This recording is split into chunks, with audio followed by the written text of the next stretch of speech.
কি গো বন্ধুরা, কেমন আছো সবাই? আজকে আমি বানাবো সম্পূর্ণ নিরামিষ তিলের আলুর দম।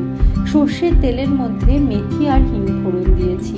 তারপরে ওর মধ্যে সিদ্ধ আলু দিয়ে একটু নাড়াচাড়া করে দিয়ে দিয়েছি টমেটো পিউরি।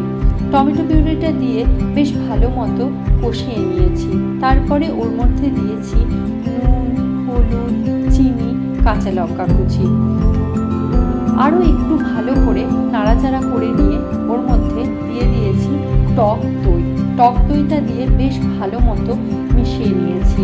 এই রান্নাটা কিন্তু সম্পূর্ণ নিরামিষ, তাই তোমরা কিন্তু এটা লক্ষ্মী পুজোর দিন বানিয়ে দেখতে পারো। টক দইটা দিয়ে ভালো করে নাড়াচাড়া করার পর দিয়ে দিয়েছি সাদা তিল বাটা। তিল বাটাটা দিয়ে ভালো করে মিশিয়ে নিয়েছি।